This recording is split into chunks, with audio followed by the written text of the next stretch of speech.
Muito boa noite e mais uma vez na sua companhia o programa Em Debate, o último Em Debate em termos de temas sociais deste ano. Hoje a nossa proposta de conversa vai ser à volta da construção da paz e de uma sociedade segura enquanto desafio de qualquer sociedade democrática. Daqui a 2 dias nós vamos celebrar o Dia Mundial da Paz e, portanto, este tema tem tudo a ver com o dia que vamos celebrar no dia 1, que é o dia 1 de janeiro de 2023. Todos nós queremos e reconhecemos, portanto, a importância da paz e desejamos viver sempre num ambiente pacífico e justo. Todos nós almejamos, portanto, esse bem fundamental para o nosso crescimento individual e também para a construção de comunidades resilientes e seguras. E para falarmos deste tema, tenho aqui também 3 convidados, que são todas pessoas que estão também ligados ao tema e estão a trabalhar enquanto representantes de instituições, enquanto cidadãos e ativistas sociais, a trabalhar, portanto, para a construção da paz. Eu tenho aqui do meu lado José Rebelo. Boa noite, é auditor da Segurança Interna, está aqui também como investigador e como ativista social. Muito obrigada pela sua presença. E deste lado tenho a doutora Cristina Andrade, que é a coordenadora sénior da ONU-DC em Cabo Verde. Boa noite e obrigada. E tenho o Gilson Fortes, que é ativista social e também é líder do grupo AGTU, que é a Associação Juvenil da Chada Grande Trás Unido. A todos mais uma vez boa noite e muito obrigada pela vossa disponibilidade.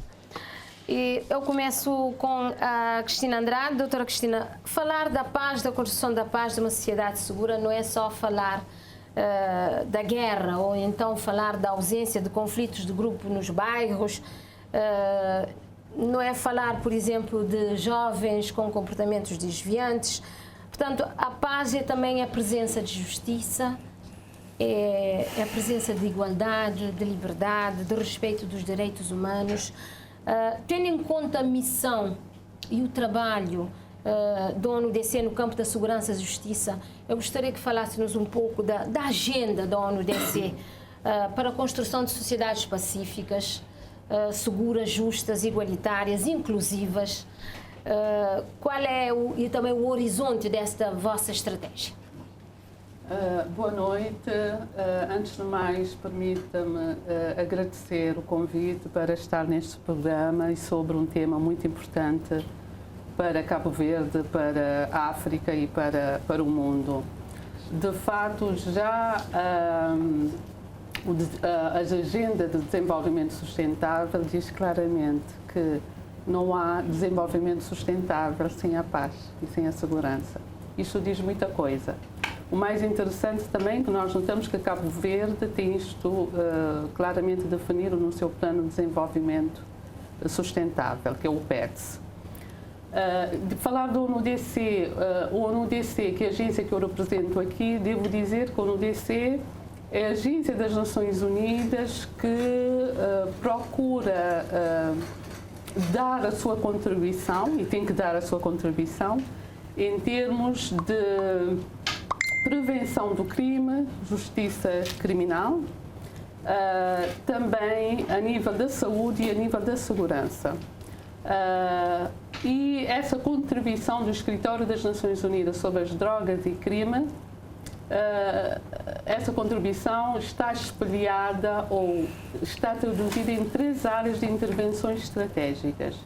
A primeira área é trabalhar naquilo que diz respeito a todo o quadro normativo para a promoção de uma justiça responsável e segurança e saúde da população, um quadro padrão normativo, leis, portanto, a ONU-DC ajuda os Estados-membros na elaboração de leis para, de fato, possibilitar condições normativas, legais, para que os países possam trabalhar nesta área. Também o ONU-DC um outro eixo que atua é o eixo de assistência técnica através da capacitação das instituições para que possam estar alinhadas aquilo que o quadro legal diz, não é? Seja a nível nacional, seja a nível regional e a nível internacional. E uma outra área muito importante quando o DC trabalha é a questão da pesquisa e análise, que é a produção de evidências. Isto é muito importante a todos os níveis para que possamos dizer efetivamente quais são as práticas e intervenções que funcionam, que possam ser utilizadas, que podem ser adaptadas em vários cantos do mundo, e também dizer práticas que funcionam e, sobretudo, com um enfoque na transformação da vida das pessoas, sobretudo as pessoas em situação de maior vulnerabilidade. O nosso foco é, sobretudo, as pessoas em situação de maior vulnerabilidade social e económica, e, sobretudo, as mulheres, as crianças e os jovens, que deverão ter sempre uma abordagem muito especial e específica, tendo em conta o perfil dessa população. O ONU-DC trabalha com os Estados-membros e à luz, claro, dos direitos humanos, e assegurando essas três valências: justiça, saúde e segurança, porque nós estamos a trabalhar tudo aquilo que tem a ver com a criminalidade,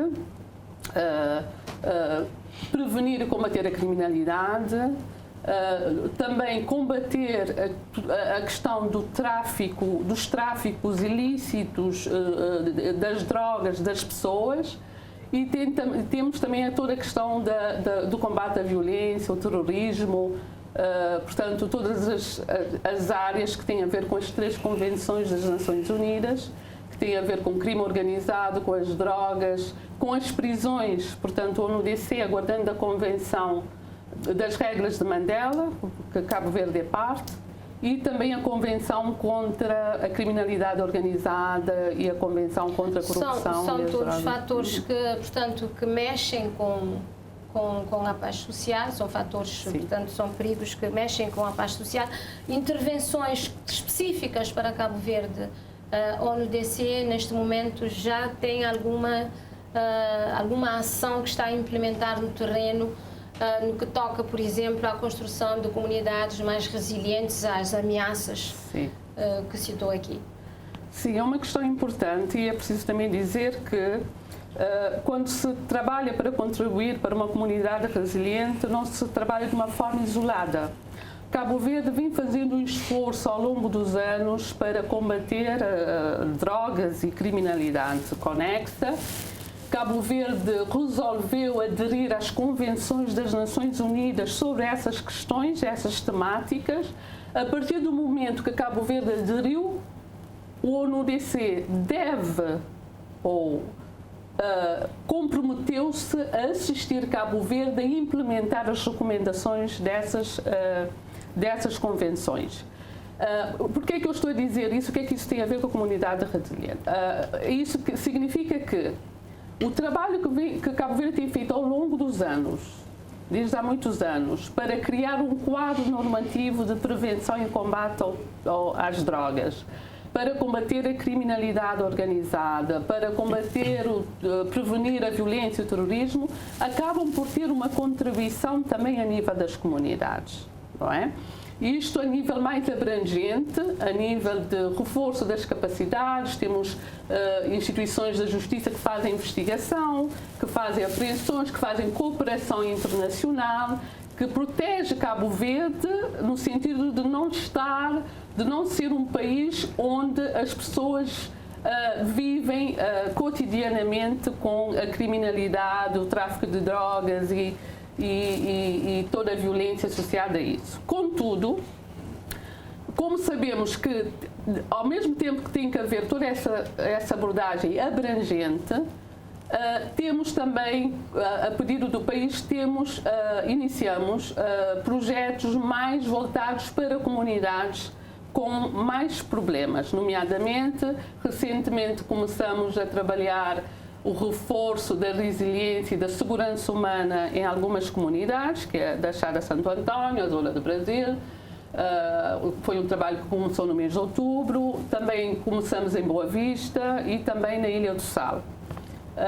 Isto tudo no sentido de garantir que haja mais coordenação da comunidade, a nível das instituições que trabalham na comunidade, que haja mais coordenação, que haja mais focalização nas comunidades com mais problemas, isto é muito importante, e também que haja mais integração entre várias respostas que têm havido a nível das comunidades. São questões que, se calhar, mais à frente nós podemos entrar mais profundamente.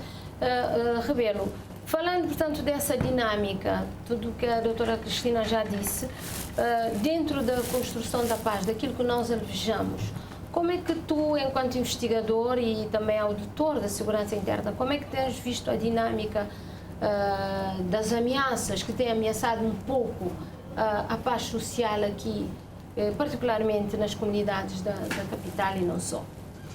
Bom, antes de mais, eu quero saudar mais uma vez a todos aqui e saudar também aqueles que estão lá em casa a nos ouvir e desejar a todos também uma quadra festiva, portanto, mais alegre e, se calhar, porque isso, quando falamos de segurança e falamos de paz, imediatamente vem uma ideia terrível, porque quando se fala de paz, normalmente começa-se por falar da guerra. E, na verdade, a paz e a segurança nesse caminhar andam juntos e andam num esforço, devem ser trabalhados num esforço triplo, de pensar a paz, educar para a paz, sensibilizar para a paz permanentemente. E a paz é o que eu desejo a todos que estão lá em casa, que nos ouvem e nos assistem nesse momento.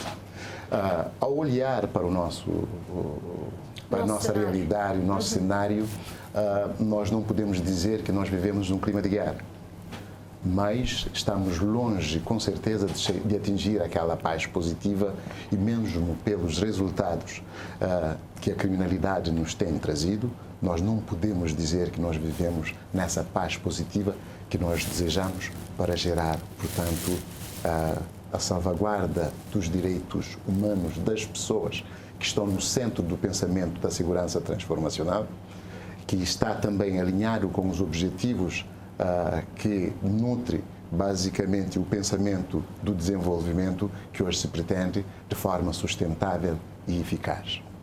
Nós, nos últimos anos, temos tido uma taxa de incidência, sobretudo de homicídio, em torno de 11 elementos por 100 mil habitantes, 11 casos por 100 mil habitantes. E por mais que essa ideia não é assumida de forma linear por todas as entidades, quando analisamos sobretudo o último repositório dos dados, é isso. E em 2016 nós tivemos 16 homicídios por 100 mil habitantes. Os homicídios por si só perturbam as pessoas e os homicídios por si só mexem com a consciência de lidar e mesmo que tenhamos um índice mais baixo, cada pessoa que morre um pouco da comunidade e nós precisamos pensar a segurança e a paz em torno do indivíduo. E para que isso aconteça... essa taxa é alta? Essa taxa é alta, é preocupante dentro daquilo que é o rating que se aplica para a avaliação desse índice e nós, longe de pensarmos nos debates corriqueiros da compreensão comum e concordata dos problemas que efetivamente nós temos que olhar para isso como uma realidade concreta que precisa ser compreendida, trabalhada e controlada, porque não existe sociedade sem crime. Aliás, esse é um sinal que também nos preocupa, essa banalização da vida que tem inquietado e que tem tirado a paz. Portanto, é uma questão muito concreta e que tem suscitado também muitos debates e muitos questionamentos. Porque é que isso está a acontecer na nossa sociedade? Nós ainda nesse mês de novembro, nós comemoramos mais um aniversário da Carta Universal dos Direitos do Homem. E a vida, a integridade física, né, e a liberdade das pessoas estão acima de tudo. E nós, olhando para a arquitetura da nossa cidade, também nós não poderemos dizer que uma arquitetura de grade seria né, a beleza mais encantadora que queríamos para as nossas ilhas. E para associar isso ao desenvolvimento que nós alvejamos, precisamos urgentemente, primeiro, ter uma noção, né, da compreensão da realidade e da unificação desse conceito em torno da realidade que nós enfrentamos, porque é esta a realidade que vivemos hoje. Não é estranha a outros países, não é estranha a outras regiões, mas nós temos que ter uma ideia particularmente interessada, voltada para a valorização da pessoa humana e também voltada para a envolvência de uma segurança transformacional que hoje já não tem um Estado, né, como elemento principal, mas mesmo sendo o elemento principal, é um dos elementos. E como disse muito bem, nós temos as organizações, as entidades internacionais que avaliam e que acompanham as instituições nacionais, e a nível infraestatal nós temos os municípios, temos as cidades, temos, né, as comunidades e as pessoas e as famílias enquanto Estado-comunidade. Devem, portanto, engajar-se permanentemente, juntamente com o Estado-Poder, para poder trabalhar e poder encontrar essa forma de melhor lidar nessa linha tripla de pensar a paz, educar para a paz e sensibilizar para a paz. Cada um é chamado a dar a sua contribuição e certamente ao longo do programa vamos ter oportunidade de ver, portanto, como é que poderá ser esse caminho de prevenção e como é que poderá ser, portanto, essa contribuição de cada agente social. Tenho aqui também o Gilson Fortes, que é um ativista social, é um jovem que já trabalhou com vários grupos, portanto, em prol da paz. Quando o tema é a construção da paz, Gilson, o que é que tu gostarias aqui de trazer? Isso tendo em conta o teu percurso, a tua experiência, a tua caminhada, que contribuições é que gostarias de trazer aqui nesta conversa? Em primeiro lugar, boa noite. Sou o Gilson Fortes, da Chargana Atrás. Próspero ano novo a todos nós. Em prol da paz. Para termos a paz social, primeiramente temos de ter uma paz interna. Automaticamente, tendo uma paz interna, transmitimos aos nossos amigos e familiares a nossa paz interna. Automaticamente, transmitimos à sociedade a paz social. Automaticamente, para termos uma paz interna, temos pessoas das ONGs, que são pessoas que devem promover a paz, têm também de cumprir os seus papéis na promoção da paz. Não existe paz sem ter as pessoas a fazer o seu próprio trabalho, porque nós somos fruto da sociedade e a sociedade vai andando e temos pessoas que são capacitadas para andar juntamente com a sociedade. E dizendo no caso do meu bairro, A Chara Grande traz, não é? Sim. Portanto, que é um bairro que, como outros bairros, portanto, tem tido também momentos turbulentos, momentos de conflitos. Eu sei que tu tens trabalhado juntamente com o grupo para que a comunidade consiga ganhar alguma paz, para ganhar essa tal resiliência, resistência às ameaças, aos perigos. Conta-nos o que é que tens feito, como é que a tua comunidade é hoje e o que é que é preciso dentro de uma comunidade como a Chara Grande traz para que haja paz. Como dizemos em crioulo, junta-mo. Junta-mo. Por quê? Porque é o seguinte, trabalhamos começamos em 2008 a trabalhar em Chara Grande Trás, onde tinha mais problemas que praticamente agora, mas só que agora é mais grave. As pessoas já sabem o que é que estamos a passar. Mas só que para termos a paz, temos de ter instituições a trabalhar mutuamente com a sociedade na minha comunidade. Porque na minha comunidade, a mídia mostra só o negativo, mas não mostra as escolas que estão a abrir e as instituições, as atividades da pesca. Temos uma escola excelente, é fato que ganhamos torneios internacionais. Estás a dizer escola de futebol? De futebol, sim, temos. E temos várias outras coisas e pessoas que que ajudam na comunidade. E mas ajudam na construção da paz. Da paz na comunidade. E o que é que acontece? Ontem tivemos uma rusga na comunidade. Polícia. Toda a mídia está lá, estão felizes com o que estão a ver, acharam atrás. E a sociedade como é que está? Levantei às 6 da manhã para preparar para ir para o trabalho. Eu encontro pessoas mascaradas com armas na minha porta, no meu bairro inteiro. E é bom e é negativo. Porque temos, cultivando a paz, cada um tem de fazer o seu trabalho. Porque não é bom o meu filho, eu acordar com o meu filho para ir comprar pão e encontrar uma pessoa com uma arma na mão. Isto não é cultivar a paz. Temos de trabalhar primeiro, as instituições têm de trabalhar primeiro antes de entrar na comunidade, porque vão colocar a sociedade com medo. E as pessoas com medo fazem coisas que não devem. Tu estás a dizer, por exemplo, nesse caso de entrada de policial para fazer a luta contra a criminalidade no bairro, deve ser ser feito um trabalho... Antes, tem de parar e falar, comunicar e saber, porque os agentes policiais já sabem quem é que precisam trabalhar com eles. Mas e os que lutam pela paz mutuamente. E outra questão, a desigualdade entre os bairros que estão. Tipo, eu sou da Achara Grande Trás. O meu bairro é um bairro lindo, eu sou do bairro. Mas o lado de baixo há um problema que já há anos que tem uma rede de esgoto que não se resolve. O que é que nós temos a fazer? Nada, mas a Câmara Municipal... É um problema concreto que tem contribuído para a falta de paz. Sim, tem pessoas que devem resolver. Sim. E automaticamente os de baixo pensam, o bairro é bonito, mas aqui temos esgoto a olho nu.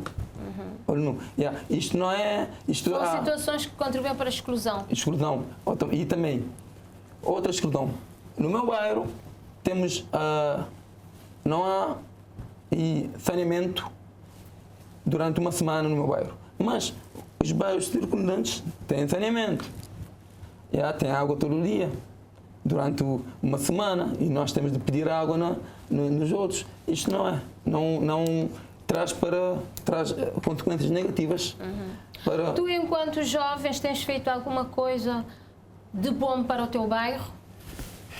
Todos nós temos a nossa cota parte da responsabilidade. Sim, eu não me gabo, como dizem. Sim. Eu deixo a sociedade falar por mim. Se eu tivesse feito mal, já estava preso. Mas quando se faz bem, é o nosso dever. Nós temos o dever de fazer o bem. Sim. O único mal que nós fizemos é que deixamos escapar algumas instituições que ajudavam o bairro. Mas também não se pode trabalhar voluntariamente durante todo o tempo. Nós temos de ter uma família, temos de ter um emprego, um trabalho, um rendimento. E tu já foste voluntário? Sim, fui voluntário, representei Cabo Verde em Portugal, em Burkina Faso, em Senegal.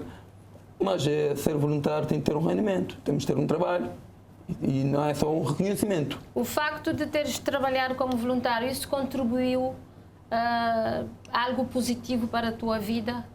Isso abriu-te algumas oportunidades, abriu-te a porta? Para a minha vida e para a minha comunidade. Porque durante o tempo que eu tive como presidente do meu grupo, não tínhamos crimes como esse, banal. Não tínhamos. Porque tínhamos muitas mortes. Eram crimes, mas hoje são... Não eram o cenário crimes. É mais complexo. Não eram crimes, era tipo o problema do território. Era tipo... proteger o território. Delinquência. Não era crime, era só proteger o território. Mas agora já estão numa escala e paramos em 2012. Estás a falar de que ano? Ano 2000? Estou a falar de 2008 a 2012 praticamente. Mas de lá para cá... As coisas ficam... as instituições nos abandonaram, não tiveram força e depois... Que instituições estás a dizer?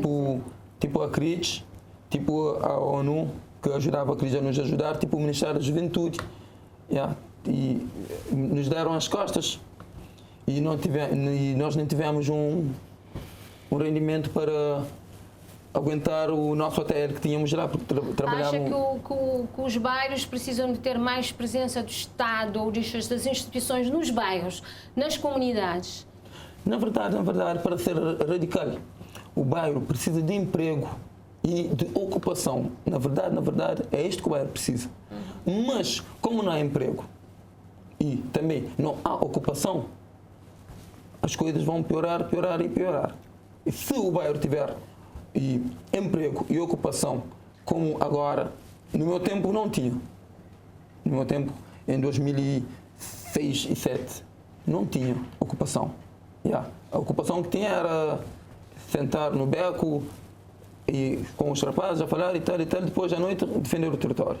Era a ocupação. Mas agora temos, de acordo com o que dizem na televisão, e somos países de desenvolvimento médio, mas no bairro há pessoas que não vivem com consenso, que hoje em dia pedem 20 para comprar pão para dar à família. Automaticamente o caça-bode fica automaticamente mais fácil, porque tens de dar alimento à família. No meu bairro existe alta taxa de caça-bode, não só no meu bairro, em todos os bairros. Por quê? Porque não há emprego. E outra coisa, a discriminação do meu bairro. Dizem que o meu bairro é criminoso e todos os bairros são criminosos, todos matam, todos fazem as mesmas coisas de formas diferentes, mas todos são. Mas o meu bairro é uma zona industrial. Por que é que não dão oportunidades a pessoas do bairro para trabalhar? Em primeiro lugar, são jovens, são adolescentes, e como eu costumo dizer, são jovens precoces. Por quê? Já agem como jovens, mas não são apenas adolescentes. E depois não podem trabalhar aqui nem ali. E as instituições não vão deixar ninguém... São cada vez mais, são empurrados, são excluídos. São excluídos e o que é que acontece? As empresas excluem as pessoas da Serra Grande de Trás. Nós somos poucos trabalhadores da Serra Grande de Trás que trabalhamos em Serra Grande de Trás. Eu estive a falar com o meu patrão, ele disse assim, queremos empregar mais pessoas, mas eu vi que vocês têm potencial para trabalhar. O problema é que para colocar-vos a trabalhar, temos um grande problema de transporte. E tem problemas das alfândegas, que estão a cobrar caro para trazer os materiais. E que é verdade. E é o problema dele. Mas ele está a mostrar na sociedade que ele quer ajudar. Nós somos praticamente 13 pessoas da Serra Grande de Trás que estão a trabalhar com ele. Gisão, trouxeste aqui, portanto, várias questões que vão servir para continuarmos a nossa conversa. Sim. Cristina, o que é que achas? Portanto, nós aqui falamos que a paz não é só falar da ausência da guerra. Sim. Ele, portanto, falou aqui da exclusão, falou aqui dos direitos humanos, falou aqui do direito a uma vida digna, que é ter um trabalho, e de várias outras situações que têm contribuído para esta falta de paz. A vossa intervenção está direcionada para questões nas comunidades? É assim...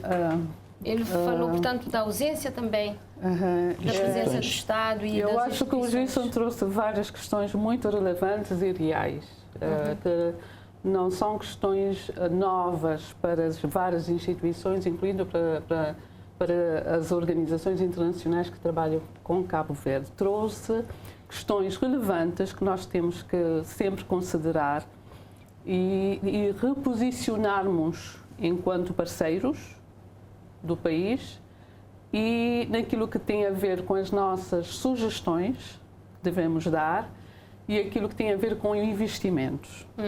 O Gilson trouxe uma questão que eu pegaria logo de primeiro, que é a questão da necessidade de Cabo Verde, no trabalho que se deve fazer na comunidade, de mostrar, de fortalecer os fatores de proteção que existem na comunidade, as capacidades que existem na comunidade. O Gilson me mostrar ele até como um exemplo de uma pessoa que levanta, trabalha, e acredito que a maioria na comunidade da Serra Grande de Trás, portanto, esforça para dar uma contribuição para a sociedade, portanto, para Cabo Verde. Isso significa trabalhar para comunidades mais inclusivas? Sim, não, porque eu penso que nas políticas que existem aqui em Cabo Verde, essa abordagem está muito clara, não é? A necessidade de incluir portanto, a questão da extrema pobreza. Mas na prática? Agora, o que nós temos estado a perceber e temos estado em diálogo cotidiano com os parceiros nacionais e também os parceiros internacionais, porque a ONU é uma agência muito grande, tem várias agências, Unicef, PNUD, ONU-DC, FNUAP, portanto, que várias agências que trabalham com Cabo Verde para apoiar as iniciativas do país para o desenvolvimento. Nós não podemos, em Cabo Verde, sobretudo, não podemos substituir aquilo que são iniciativas do país. Isto é uma questão importante. Mas eu queria pegar nessa questão do juízo que ele trouxe, porque é muito importante. Porque da última análise de uma caminhada exploratória que fizemos num bairro aqui na praia, a mesma questão que o Gilson trouxe, que é a questão de que o sentimento da comunidade que as instituições vão e depois abandonam a comunidade. E não é a primeira vez que nós ouvimos isso.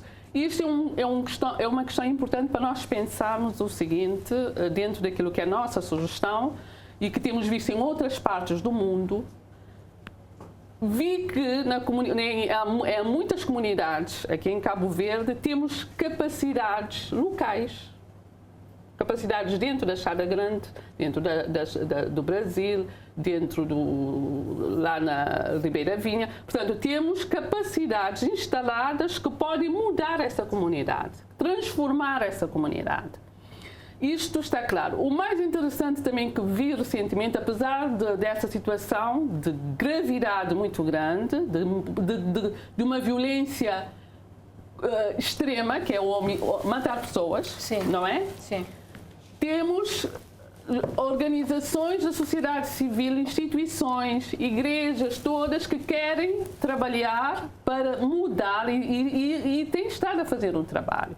O que nós notamos numa experiência que foi feita aqui na Chácara Santo António, as organizações que trabalham na comunidade, representantes dos ex-reclusos, associações ligadas às crianças, às mulheres, etc., notamos que apelam cada vez mais a uma maior integração, maior juntamento de várias organizações. Isto significa que notamos que há uma consciência clara da comunidade a nível das instituições que neste momento o Cabo Verde é preciso agir. Portanto, há uma análise. Agir no sentido de aproveitar essas capacidades que já estão lá, organizar essas capacidades, fortalecer essas capacidades com base em dados de cada comunidade e poder, de fato, criar o que nós chamamos, que já funcionou em outras partes, e eu acredito que em Cabo Verde também poderá trazer bons resultados, que é uma gestão integrada com uma abordagem comunitária, uma gestão integrada de todas as questões mais problemáticas de uma comunidade específica. O Gilson falou, por exemplo, da questão da urbanização, da questão do saneamento, da água, a escola, etc. Portanto, no nosso ponto de vista, e as evidências têm mostrado isso, que os melhores, as pessoas que mais conhecem a comunidade são as pessoas que estão dentro da comunidade. E em Cabo Verde temos essa capacidade instalada. A questão é, temos que ter um forte investimento nessas organizações que estão a trabalhar com a comunidade. Investimento financeiro, investimento técnico para ajudar esses grupos de pessoas, de organizações que têm estado a trabalhar há muitos anos para poderem trabalhar de uma forma mais integrada e coordenada, no sentido de fazer emergir aquilo que são os fatores protetores que protegem as pessoas para não violência, para evitar homicídios. Portanto, é isto tudo que tem que ser tido em conta a nível da própria comunidade. E nós, quando estamos a falar dessas organizações, por exemplo, entra também a questão dos próprios serviços de aplicação da lei. Entra a polícia, que já faz um trabalho, mas fortalecendo essa gestão integrada, nós vamos ter a polícia juntamente com a comunidade a trabalhar conjuntamente com o mesmo propósito. Para não ser chamado depois Não significa que a polícia não vai ter que ser chamada, vai ter, mas de certeza vai diminuir a questão da criminalidade em si, porque já temos evidências a nível mundial que, trabalhando desta forma, de uma forma integrada, a escola, uma família da comunidade, por exemplo, na Chada Grande, temos o Gilson, temos uma escola, temos uma associação que está lá, temos uma igreja, temos polícia, não é? Todos juntos organizados, fazendo portanto, focalizando no conhecimento da própria comunidade. E em função do conhecimento da comunidade, dos grupos que lá existem, traçar de fato ou fazer ações em conformidade com a análise que se faz, fortalecendo os fatores de proteção e diminuindo os fatores de risco. Vamos ouvir um Rebelo sobre esta questão, até porque o Gilson trouxe também a questão da entrada das operações policiais por causa dos crimes que acontecem. Por exemplo, a Chara Grande de Trás, não foi só a Chara Grande de Trás, acho que foram também para outros bairros. Rebelo, tendo em conta o teu trabalho neste campo, como é que captaste o que disse o Gilson e como é que acha que as comunidades podem ser trabalhadas para a diminuição da criminalidade? Bom, eu creio que nós passamos demasiado tempo para criar um verdadeiro conceito ou para apoderarmos das novas ferramentas que nos leva a encontrar uma forma diferente de trabalhar. Não importa, eu sei que nós temos hoje em Cabo Verde instituições, né, sustentáveis, nós temos instituições organizadas, né? Nós temos instituições que têm uma consistência na sua forma de responder por diversas situações, mas o que temos que entender é que se até hoje ainda nós continuamos com esse crescimento de criminalidade, eu posso dizer quase de cor e salteado dos números de 2010 da criminalidade. Mas é bom só lembrar que hoje nós estamos a aproximar exatamente esse número de 11 homicídios e isso é um dado quase equivalente nos últimos 6, 7 anos. 11 homicídios por 100 mil habitantes. Só isso explica. Se nós não estamos a inverter essa tendência, quer dizer que poderemos estar a trabalhar muito, mas nós não estamos a ser eficientes. Se nós não estamos a ser eficientes, é porque a forma como nós estamos a trabalhar não se encaixa nesse momento com tendências que outros países que enfrentaram ondas de criminalidade semelhantes também atingiram. Se nós formos ver até, por exemplo, o caso de Portugal em matéria de segurança, que é a realidade mais próxima que as pessoas gostam de citar muito, e nós vamos ver que há 20 anos, né, a criminalidade em Portugal era alta, era relativamente alta. Hoje nós temos menos de 3 homicídios por 100 mil habitantes, né, em Portugal. Isso por si só já é um indicador que mostra porque houve alguma alteração.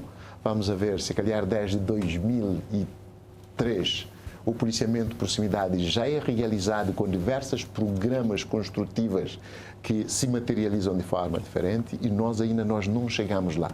Que programas ou que políticas é que achas que neste momento podiam ser mais adequados à realidade? Permita-me só dizer, nós não chegamos lá, se nós não entendemos essa nova forma de trabalhar, nós não chegamos lá porque nós não entendemos ainda que devemos afastar um pouco daquilo que é o protagonismo, a disputa de protagonismo que ainda existe entre as instituições, que fazem as instituições não articularem de forma como deve ser.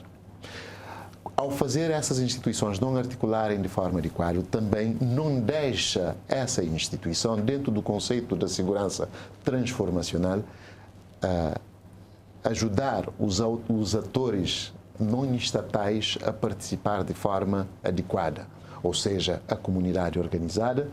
Nós temos hoje um número considerável de organizações da sociedade civil, temos a plataforma do ONG que congrega todas essas entidades, nós temos hoje em torno das escolas, nós temos hoje inclusive de grupos, né, grupos vulneráveis que se constituem em associação para poder autoajudar.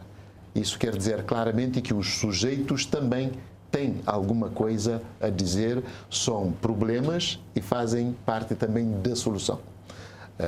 O problema acontece nas comunidades, a solução também pode ser encontrada basicamente na sociedade, nessa comunidade. O que nós não ainda encontramos de forma eficaz é a maneira como integrar essa participação.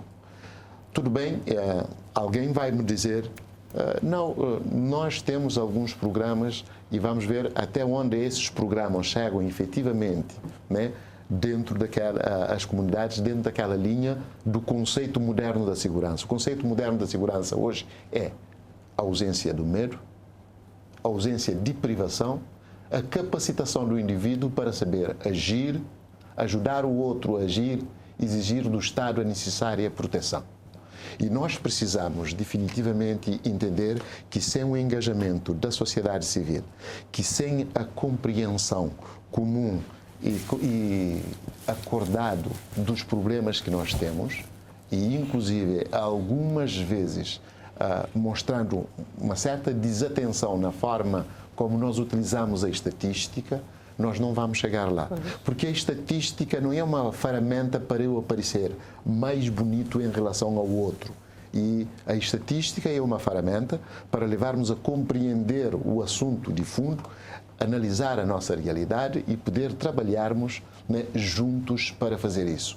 Porque enquanto não faltar a mão da participação... Tendo em conta a realidade que nós temos hoje, portanto, temos mortes, temos crimes nos bairros e há que haver repressão, assim como está a acontecer, portanto, operações policiais, e, de um outro lado, deve haver, portanto, um trabalho mais acutilante em termos de prevenção e em termos de preparação da sociedade civil para esse tal engajamento?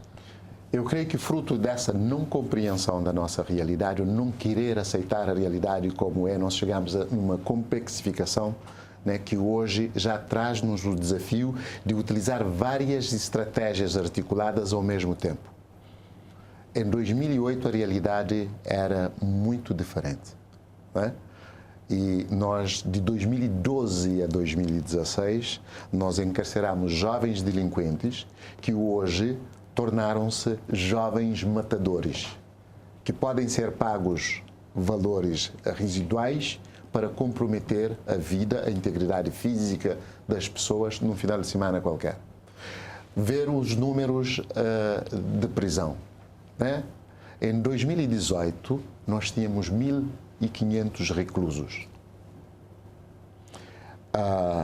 Hoje, nós temos 2.400. Houve uma certa pressão, sobretudo sobre a entidade judicial. Ainda, se calhar, nós lembramos aqui o velho debate sobre a questão dos TIR, né? Termo de identidade de residência. E como isso foi explorado dentro de uma perspectiva de protagonismo para apresentar trabalho. E nós esquecemos, hoje temos, primeiro, no setor primário, a necessidade de trabalhar numa prevenção em que as famílias e os indivíduos devem ser empoderados a intervir. No setor secundário, de prevenção secundária, nós temos que trabalhar para que as instituições do Estado funcionem efetivamente bem. E para que essas instituições funcionem efetivamente bem, tem de apostar, sobretudo, numa capacitação do indivíduo e das comunidades para poder agir, ajudar o outro a agir e, inclusive, também exigir o Estado a necessária proteção quando é necessário.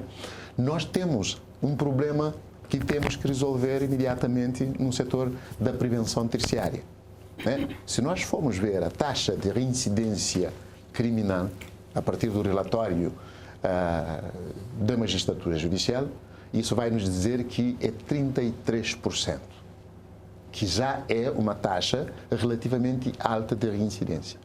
Mas isso por quê? Porque o indivíduo pode cometer 3, 4 crimes e passar pelo sistema prisional, e se esses crimes não representam a mesma moldura penal, eles não são reincidentes. Mas estamos a falar do mesmo sujeito e o nosso sistema prisional, nesse momento, tem mais de que 60%, ou quase 60%, de reclusos que já passaram para o sistema penitenciário 2, 3 ou mais vezes. E há que fazer, nesse momento, um trabalho de fundo e a teoria dá-nos, portanto, linhas de abordagens construtivas e positivas para trabalhar para que haja mais reinserção social e também haja menos reincidência. E nós precisamos, nesse momento, agir nesses 3 pilares, tudo ao mesmo tempo, para fortalecer, e o que nós não investimos, se calhar, de forma concertada há uns anos, nós temos obrigatoriamente que fazer um esforço extraordinário para concretizar esse investimento. E, sobretudo, a questão do setor terciário carece, nesse momento, de uma atenção particular. Porquê? Porque senão vamos cair sempre, né? Esses indivíduos saem de prisão e voltam ao sistema prisional. Quando eram meramente delinquentes juvenis, poderiam ter a oportunidade de serem trabalhados com programas positivos dentro daquela linha de compreensão do que é a segurança, como é que a segurança se faz dentro dessa perspectiva transformacional que a teoria e as ferramentas das Nações Unidas desde 1994 nos relatórios do desenvolvimento humano já nos apresentava e que hoje continuam sendo ferramentas úteis e apontados em diversos manuais que nos mostram um caminho para trabalhar essa dimensão crítica da segurança. Podíamos ouvir o Gilson nesse aspecto, por exemplo, de reinserção dos jovens e dos reclusos. A comunidade sente o impacto disso quando as pessoas, quando pesa o preconceito, a pessoa não é acolhida dentro da comunidade, não... No meu bairro não, porque a maioria dos jovens já foram reclusos. No bairro da Chara Grande Trás. Yeah. E o senhor sabe que tem uma grande taxa lá, até tem um nome lá que é chamado Chara Grande Trás, dentro da prisão. E quando vêm para a sociedade dizem que foram à escola. Da prisão, tem uma zona chamada Chara Grande Trás. Lá, Chara Trás. Tem porque são pessoas, tem muitas pessoas da Chara Grande Trás. E tem lá. E quando vêm, sempre dizem que foram à escola da vida. Escola de vida, mas porquê? Não saíram com nenhuma ferramenta, não saíram nem carpinteiros, nem ferreiros, nem nada. Mas já sei que tem uma associação agora dos ex-reclusos, tem amigos que participam, que eram da JGTU, que foram também de grupos que eu participei antes, que já foram para a prisão e já saíram e estão neste grupo de ex-reclusos e, graças a Deus, estão a fazer um bom trabalho, um excelente trabalho nas comunidades. Mas tudo que passa lá sabemos aqui, porque eu vivo com eles todos os dias, vivo com eles, não, somos amigos. Somos da mesma sociedade e todos somos como irmãos. E em termos de, eu acho que lá na inserção deviam dar mais formações. Mais formações porquê? Porque sempre quando eles vêm, eles chegam a nós, falam coisas negativas, falam de dias que têm no isolamento, falam de como é que vão para o isolamento e como é que sentem e depois como é que passam as coisas entre os setores, todos sabemos e como é que passam e como é que vivem durante aquele tempo. E quando chegam à sociedade, eles vêm mesmo da escola, por isso que voltam de novo. Permitam-me só acrescentar alguma coisa em relação a essa complexificação do sujeito dentro desse sistema. Durante muito tempo houve uma falha considerável naquilo que se chama na linguagem teórica a avaliação do recluso para além da avaliação do plano de cumprimento de pena. Sim. Não havendo avaliação do risco do recluso, não havia categorização, ou seja, a separação dos diferentes reclusos durante muito tempo, e hoje ainda essa categorização é deficiente e a avaliação, o plano de avaliação do recluso só tem uma vertente mais visível. A avaliação do plano de cumprimento da pena, se o recluso, depois de cumprir 2/3 ou de cumprir 5/6 da pena, vai pedir a saída antes ou não. E isso levou problemas, inclusive, também para o próprio sistema penitenciário. Por quê? Nós tivemos situações de recluso que terá saído, né, de prisão uma sexta-feira, com uma missão, inclusive, a cumprir na sociedade, né, cumpriu a missão terça-feira e voltou ao sistema penitenciário e, no sistema penitenciário, foi recebido com palmas. Ok? Mas nós temos também alguém que terá saído da sociedade exatamente dessa mesma capacitação ad hoc do sistema, de um espaço que poderia ser ocupado e que, de certa forma, o poder político não compreendeu a necessidade de ocupar esses espaços e, pura e simplesmente, alguém com capacidade de manipular, de corromper, né, ocupou. E nossos sistemas penitenciários estão cheios desses indivíduos. O que é que aconteceu? Alguém também saiu da sociedade, entrou na prisão e assassinou, né, um recluso e até ainda hoje não se reconhece, por exemplo, não se identificou como é que aquela arma foi parar dentro do sistema prisional.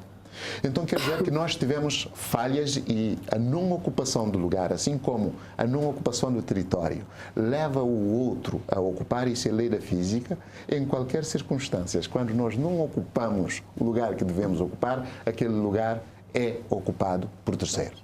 E permitam-me só acrescentar mais um outro elemento, e a sociedade deve estar muito atenta em relação a isso, e quem dirige as instituições devem estar atentos a fenómenos do género. Por exemplo, hoje, nos tempos que eu estudei, por exemplo, a globalização e o crime organizado e o tráfico de droga, né, tinha uma noção, uma mapa muito bonita que Cabo Verde é espaço para passagem de drogas. Okay? Mas hoje eu tenho uma sensação clara, a partir dos elementos de alertas que todos os dias recebo e analiso através de mídias e outras fontes, que Cabo Verde tornou hoje um espaço de consumo de droga, e eu afirmo isso com uma certa categorização. Porquê? Vamos pensar nas notícias que nós tivemos nos últimos anos para poder ser uma linguagem que todos possam entender. Há menos de um ano, houve 2 detenções em São Vicente de 4 kg e 5 kg de drogas vindo do aeroporto de Lisboa. Se a Europa é também um espaço, né, de compra normalmente de transações de drogas, vindo da Europa fazer o percurso Brasil, Lisboa e Cabo Verde, quer dizer que essa quantidade é uma quantidade significativamente grande, né, para o consumo local, e quer dizer que temos o mercado. Ainda pesquisando nos últimos 2 anos, vamos encontrar pelo menos 2 ou 3 situações de apreensão, também de cerca de quase 5 kg, de 1 kg e poucos de droga no aeroporto da Praia, vindo no mesmo percurso. Quer dizer que nós precisamos definitivamente tomar atenção. Como é que essa rede está a instalar? E eu creio que, do ponto de vista da estratégia, um conjunto de ações precisam ser trabalhadas, não só em retorno do consumo de droga, mas da capacidade de manipulação e da corrupção que o próprio traficante, o próprio criminoso que lida com o tráfico de droga, portanto, usa todos os dias. E usa isso nos sistemas públicos, né? Usa a sua influência, estende as suas influências sobre as pessoas, nos sistemas públicos, mas também na sociedade, fragilizando, né, e utilizando, né, o elo mais fraco, ou, sobretudo, pessoas de riscos, não só para o tráfico, mas também para o consumo e outras consequências que aí advêm, e uma nova atenção precisa ser tomada. Portanto, o Dr. Ribeiro trouxe aqui, portanto, já outras questões que têm relacionadas com o tráfico de drogas e tráfico ilícito, o consumo, o mercado, que também são questões que têm contribuído para essa tal falta de paz na nossa sociedade. Voltamos ao que eu estava a falar. Eu acho que quando os ex-reclusos saem do sistema penitenciário, sim, deviam vir para a comunidade, mas já com bagagem para emprego ou autoemprego. Porque sei que lá são pessoas, somos humanos, somos seres humanos, devemos defender uns aos outros e proteger uns aos outros, e também temos de capacitar os que mais precisam, que, por exemplo, tipo de apoio. Porque se és um ex-recluso, sais, o que é que vais fazer? Vais para casa da tua mãe, do teu pai, ou não tens casa ou qualquer coisa, vais para a sociedade. O que é que vais fazer? É a mesma coisa que fazer antes se não fores capacitado. Se não houver capacitação, a solução é regressar de novo, porque vais fazer o mesmo para ter aquele rendimento. Neste momento, como é que está o bairro Achara Grande Trás? O problema aumentou, empolgou. E sentes que os reclusos que saem também têm contribuído ainda mais para a desorganização da comunidade? Praticamente, de 2002, tivemos mortes em Achara Grande Trás, mas não tinha mídia. Tivemos graves mortes em Achara Grande Trás, que foram graves, mas foram tipo mais graves que agora, de 2002 a 2006. Tivemos, acho que não foram divulgados. Não foram divulgados. De 2002 a 2006.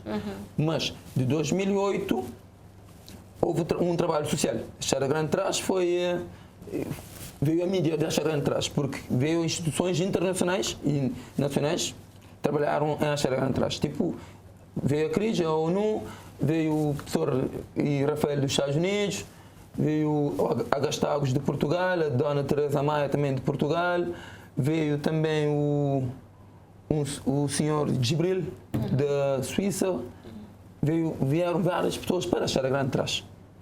Achara Grande Trás ficou mídia, ficámos famosos, ficámos bonitos. Sim. E o que é que aconteceu agora? Se calhar não houve fortalecimento. Portanto, acredito que foram feitos trabalhos para a capacitação das pessoas da comunidade. Acho que tu és fruto eu sou fruto desse trabalho. E não sou eu e muitos outros, porque graças àquele tempo, porque naquele tempo nós não tínhamos nada a fazer. Como os que estão nos seus tempos agora, eles não têm nada a fazer, não estão com nada para fazer amanhã, não têm nada a fazer. Não estão nem a pensar o amanhã. Agora, como é que eu vou fazer? Agora, neste momento.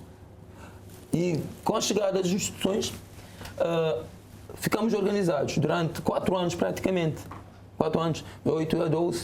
Mas não foi o suficiente para a comunidade andar pelos seus próprios pés? Naquele tempo foi o suficiente para estarmos todos bem. Sim. Não havia mortes, não havia crimes organizados, porque tínhamos um grupo organizado que era 3 grupos de bairros diferentes, bairro Baixo Marrocos. Tínhamos atividades simultâneas e a única coisa que nós não fazíamos era sem policial. Porque causava sempre transtornos, porque onde há bandido não há polícia. Mas onde há bandido vivem bem juntamente, não criam problemas entre eles. E digamos bandidos não, amigos, porque todos são bandidos, todos somos iguais. E durante este tempo tivemos uma paz social na nossa comunidade. Tivemos uma grande paz social em 2008 a 2012. Vocês podem ver as estatísticas, eu não sei de estatísticas, porque nós mesmos é que fizemos as nossas estatísticas no nosso bairro. Nós é que e descobrimos quantos jovens que tínhamos, velhos, idosos, órfãos, tinham pessoas que davam valor a nós é que estávamos no bairro. Aí nem não foi lá, só a nós, só pessoas do bairro a fazer todo este trabalho. Foi um trabalho bonito, amplo, com a ajuda de várias instituições. E depois acharam o suficiente ou não houve financiamento suficiente para saírem. O que é que aconteceu agora, de 2012 até 2022 que estamos agora? Agora, na minha comunidade, no meu bairro, até conseguiram assassinar um polícia federal. Isto é grave, é gravíssimo. Ou seja, a sociedade já colocou medo à polícia. E a sociedade está com medo da própria sociedade. Nós estamos com medo, todos têm medo. Todos estão com medo da sociedade. Por quê? Então, o Estado está a sinal de um Estado fragilizado. Porque o crime. As instituições não estão a trabalhar como deve ser. Não estão a chegar perto dos bairros, a instalar nos bairros. E nós não podemos colocar medo a alguém, porque nós não sabemos qual é a resposta. E a sociedade está com medo. Está com medo. E quando se tem medo, parte já para o ataque. Não se pode. Então, eu sugiro, neste momento, convido as pessoas de direito, como nós estamos aqui, a conhecer o meu bairro pessoalmente, a andar no meu bairro, a trazer uma tranquilidade para o meu bairro. A chegar no meu bairro, sair, sentar, tomar um café, passear um pouco. Lá tem cafés, lá tem lugar, é um bairro como todos os bairros. Não para excluirmos de tal forma como vejo na televisão. Dá-me até vergonha quando dizem, vou echar atrás. O que é que eu faço? Eu sou de lá. Mas eu ainda estou vivo, estou intacto. E levo os meus amigos a echarem atrás, todos dizem. Vamos ouvir a Cristina. Que tipo de trabalho é que se pode fazer para atacar, portanto, estas ameaças que têm contribuído para essa tal falta de paz social nos bairros? Trabalhos de prevenção. Nós temos as famílias, nós temos, portanto, forças com potencial dentro da comunidade que é excluída, e também temos uma ausência, como disse aqui o Gilson, uma ausência muito visível das autoridades, das instituições e do próprio Estado dentro dos bairros. Aquilo que eu posso dizer enquanto ONU-DC, isso dentro da vossa estratégia, dentro do nosso mandato e daquilo que temos estado a ter em várias partes do mundo, Nova Iorque, América Latina, África do Sul, entre Bogotá, Brasil, trouxemos inclusive há dias alguns especialistas desta área que esteve aqui conosco, é investir de fato num trabalho de dentro da comunidade para fora, quer dizer, levar as instituições para responder aquilo que a comunidade entende que é prioritário ser resolvido. Como temos aqui o Gilson a falar com uma certa autoridade, com conhecimento daquilo que representa a comunidade dele. Isto é importante. Portanto, muitas vezes, os erros de algumas iniciativas a nível que tem havido é pensar a comunidade dentro de uma instituição. A prática que tem funcionado e que tem reduzido o índice de homicídios, portanto, como aconteceu, por exemplo, agora a nível de Los Angeles, Nova Iorque, é precisamente porque nós, a ONU-DC, que produzimos os relatórios mundiais sobre homicídios. E, de fato, o número de Cabo Verde é um número que precisa, de fato, ser resolvido com alguma celeridade. Que é preocupante. Sim, é preocupante. Daí que a prática recomenda isso, mas, sobretudo, é aquilo que eu disse, evitar a fragmentação dentro da comunidade. Ou fragmentação, aquilo que o Dr. Rebelo falava há pouco, institucional. Tem que se ter uma abordagem de fato, em função do levantamento que a comunidade fizer, e com as instituições da comunidade, fazer um levantamento das necessidades e, a partir daí, propor medidas para serem resolvidas. Isto é muito importante. Mas notamos que aqui em Cabo Verde, uma análise que fizemos parcelar, que é preciso investir muito também nos dados, no conhecimento. Se formos, por exemplo, trabalhar numa zona onde tem um grupo de gangues que estão a disputar territórios com homicídios, etc., é preciso, de fato, tentar perceber a história desses grupos, o perfil, para se poder servir, o conhecimento. Até conhecer também o perfil das famílias. Acho que a família tem um papel importante. Exato. É isso que eu estou a referir, que é ter o conhecimento real daquilo que a comunidade de fato é. Sim. E, a partir daí, agir. E aqui em Cabo Verde, em alguns bairros, atualmente exigem uma ação imediata. Uma ação imediata. Porque há um processo contínuo de retaliação entre grupos, sem valorização à vida, de tipo matar é fácil. Portanto, essa questão tem que ser resolvida.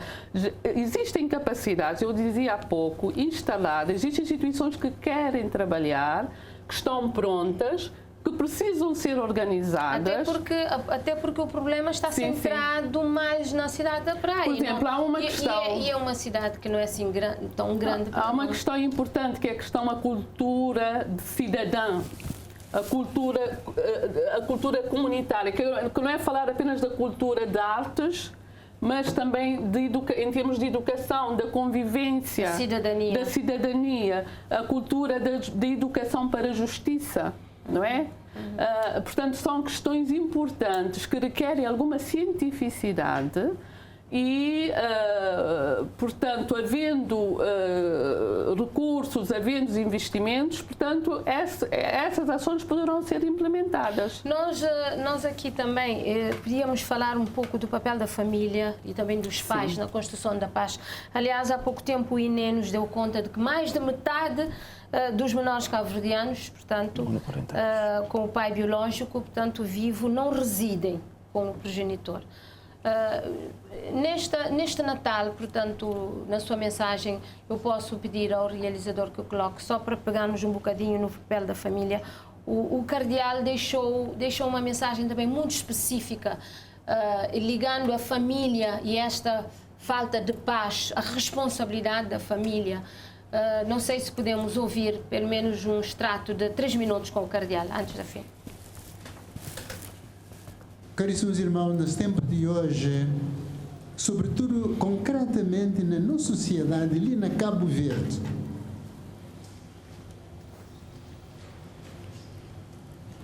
nós tudo tem grandes déficits. Déficit de educação, déficit de acolhimento, déficit de acompanhamento, déficit de vida familiar, em que a relação a dois é no amor, é no serviço mútuo, é no cuidado recíproco, em que os dois, pai e mãe, junto te cuida de seus prole. Tem falhas. E se não olhar um bocadinho pastoral, não estou a a situação começa a estar grave no nosso país a partir do momento em que a vida familiar começa a ser vulgarizada. A situação de educação dos filhos, das crianças e dos adolescentes, começa a estar grave no nosso país, sobretudo.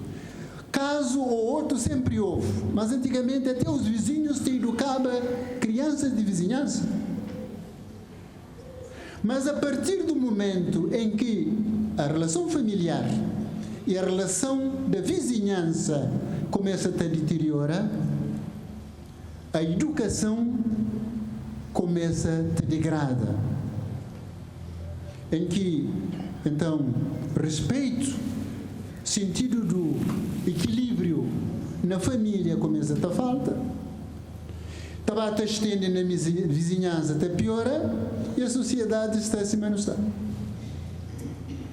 Por isso, nós não tem que fazer uma reflexão conjunta, partilhada, em que não tem que assumir a volta ao princípio, às causas, às fontes do problema, para que cada família aprenda, reassume de novo esse papel de família,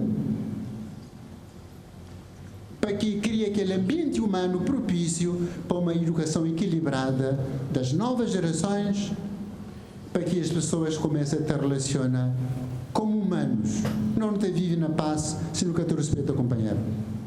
Mora que não te vive feliz se nunca te ajuda o companheiro. Se não nunca tem sensibilidade em relação ao outro como irmãos, como pessoas da mesma família. Jesus é referência. Se nunca tem referência, mora que não te chega lá. O instinto te predomina. Onde o Espírito de Deus cá está, o espírito humano, dominado pelo egoísmo, pelo egocentrismo, prevalece. Então, meus amigos, não há nada para ninguém. Mas onde o Espírito de Deus está, não sabemos nós de pertencer a uma família, e na família tudo está ao serviço de todos. O bem comum deve prevalecer sobre as tendências egoístas de cada um. Estamos quase a terminar o programa, portanto, podemos pegar um pouco nesse extrato do que disse o cardeal sobre o papel da família e todo esse impacto do não envolvimento da família também nessa tal construção da paz. Rebelo, depois eu gostaria de ouvir Cristina. Eu gostaria de abordar essa questão da família de dois lados, não é? Porque a família não deixa de ser também responsável pelas situações que nós chegamos hoje e, de facto, onde falta coesão, sobretudo na comunidade e nos laços que existem, é lógico que vai haver aquele tal oportunismo de quem, né, substitui, né, a autoridade, mesmo que a autoridade moral que deve existir. Nós temos que estar cientes que a família é pilar e é a base, né, da sociedade. E se nós vermos também a nossa sociedade dos anos 30, dos anos 40, inclusive, dos anos 60 e 70, se calhar mais voltado dos anos 70, a imigração era grande, os pais estavam ausentes, né, da casa, mas as mães estavam lá. E quando a mãe também estivesse ausente, o vizinho estava para cuidar. Para dar o suporte. Nós perguntamos onde existe essa coesão. Essa coesão quebrou-se, de certa forma, e, sobretudo, os rapazes. Eu chamo a atenção uma questão também que nós precisamos trabalhar de forma diferente para não estigmatizar os filhos de solteiros que hoje existem, porque eu já pessoalmente assisti cenários, em vez de batermos na irresponsabilidade de cada um que deveria trabalhar com seu filho, nós vamos, né, trazer uma visão diferente, porque a sociedade que nós vivemos hoje é bom, e eu gostaria que fosse sempre assim, inclusive no meu caso. É Jesus, Maria e José, a família sagrada, né? É a base da minha educação e é a base também que eu queria transmitir eternamente aos meus filhos. Mas eu gostaria de transmitir uma outra coisa, a responsabilidade que os pais e as mães têm, independentemente, né, de estarem separados ou não, e não se pode culpabilizar tudo porque hoje nós temos construção da família de forma diferente. Nós temos aqui aprender a lidar com essas transformações, trabalhando acima de tudo... Há que haver um trabalho de prevenção. Uma coesão numa outra perspectiva. Falando sobretudo, de rapazes, permitam-me só trazer, porque também existem elementos positivos, mas elementos chocantes. O sistema prisional tem, hoje, homens. E quando olhamos para o sistema prisional, eu nesses últimos 3 meses passei em prisão. Eu vi poucas mulheres. Não existe que chega, né, a 60 mulheres em todo o sistema penitenciário de Cabo Verde. E nós temos jovens, e permitam-me só contar uma pequena história. Eu fui assistir a convite de uma escola em que colaboro, pouco tempo. Finalista, a entrega de certificado. E foi lá uma turma e uma jovem usou da palavra dizer: nós somos 16, mas quando iniciamos éramos 32, metade homem, metade mulher e metade meninas, rapazes. E eram só 16 a terminar o ano letivo. E eu vi, se calhar, cada um desses outros 16 em cada um desses sistemas penitenciários que eu visitei nesses 3 meses. Qual é a escolaridade desses indivíduos? 6ª classe, 7ª classe, porque abandonaram a escola aos 13, 14 e 16 anos. Onde estavam os pais, onde estava a sociedade, onde estava a política do Estado para o abandono escolar que existe. E eu encontrei também um jovem, né, que foi condenado a 5 anos, durante 4 anos está a atingir 12º ano de escolaridade na cadeia da Praia. A professora, né, mostrou-me esse jovem e está indeciso se vai pedir, né, a saída preventiva ou não, porque gostaria de completar exatamente pelo menos 11º ano de escolaridade, já que ele não teve nem a disciplina, nem a orientação no seu espaço de acolhimento. Isso para dizer que aquilo que o Estado, se calhar, não terá facultado, do ponto de vista de política pública, porque o número de abandono escolar já é conhecido nas estatísticas de Cabo Verde há muito. Deve hoje, se calhar, investir fortemente em programas né, educacionais positivas e construtivas em sistemas penitenciários para salvar essa comunidade sob pena de continuarmos com essa taxa de reincidência e também com o problema da reinserção social. Já estamos na reta final. Fica aqui, portanto, a tua contribuição e o teu subsídio em termos de programas educativos para a reinserção e também virado para os rapazes, particularmente.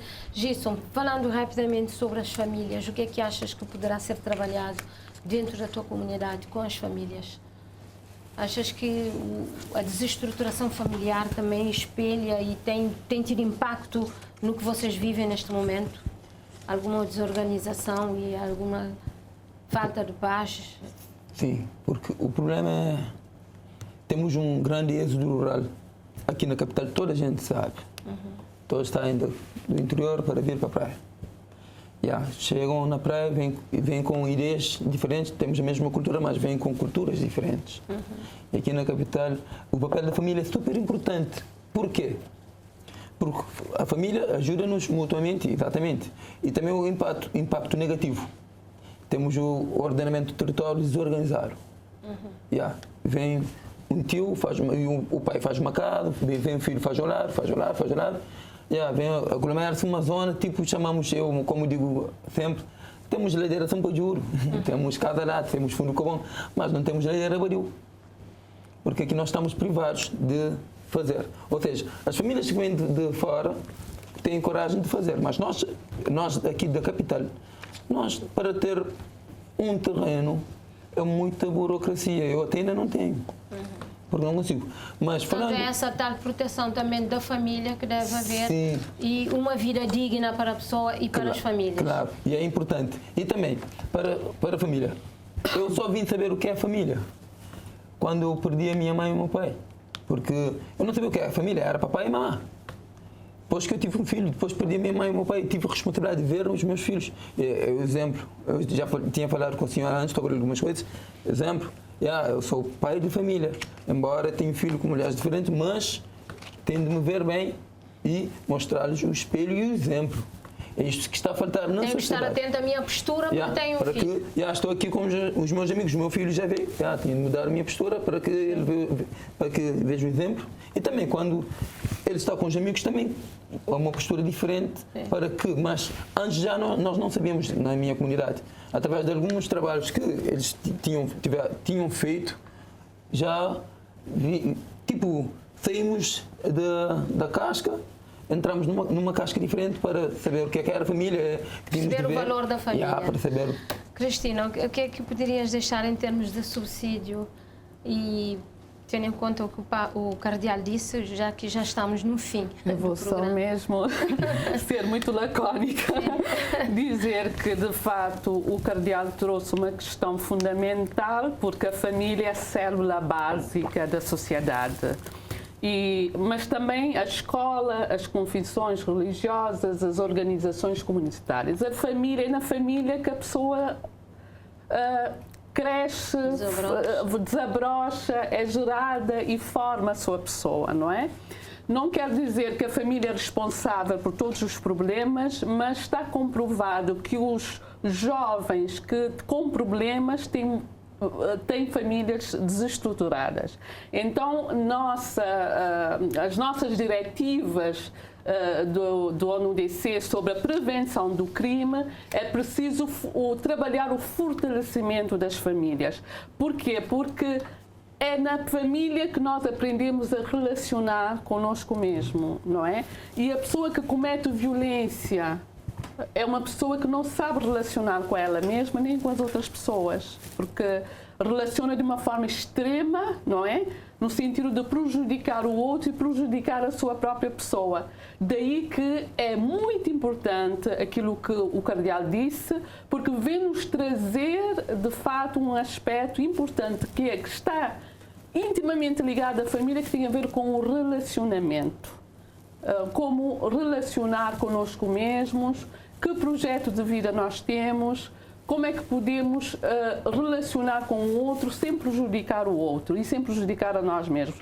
Por isso, é fortemente recomendado um trabalho de fortalecimento da família na questão da prevenção da criminalidade, no sentido de onde há problemas, nós ajudar essas famílias a terem condições em termos de competências relacionais, educativas, para poder orientar os seus filhos. Seja uma mãe solteira, seja um pai solteiro, seja pais, todos poderão ser trabalhados para poderem contribuir para uma sociedade mais pacífica, mais inclusiva, mas resolvendo, sobretudo, as necessidades básicas das famílias. Das famílias. Ficam aqui, Muito obrigada. portanto, é claro que há muito mais para dizer, mas já estamos em cima do tempo. Eu agradeço a vossa presença, as vossas contribuições que ficaram aqui. Tudo para termos sociedades, portanto, pacíficas e justas. Estamos aqui a falar da construção da paz. Eu desejo-vos um excelente 2023 e conto ter-vos aqui no próximo ano para mais conversas sobre este assunto. Portanto, fica aqui tudo dito sobre a construção da paz. Aliás, não fica tudo dito, fica uma parte fica dito. Portanto, o Gilson falou aqui do Juntamó e a Cristina e o Rebelo falaram de integração. Eu deixo aqui a mensagem para já do Papa Francisco também para o Dia Mundial da Paz. Ele convida a refletir sobre as lições deixadas pela pandemia e pela guerra na Ucrânia, e indica o caminho para a paz. Diz juntos na fraternidade e na solidariedade. Portanto, no fundo é um juntamó que ele está a dizer. É que nós construímos a paz, garantimos a justiça e superamos os acontecimentos mais dolorosos. Portanto, é o último em debate deste ano. Da minha parte, desejo-lhe um excelente 2023 e de toda a equipa também que trabalhou neste espaço, que tenhamos um ano de paz e de muita esperança. Continuação de uma muito boa noite.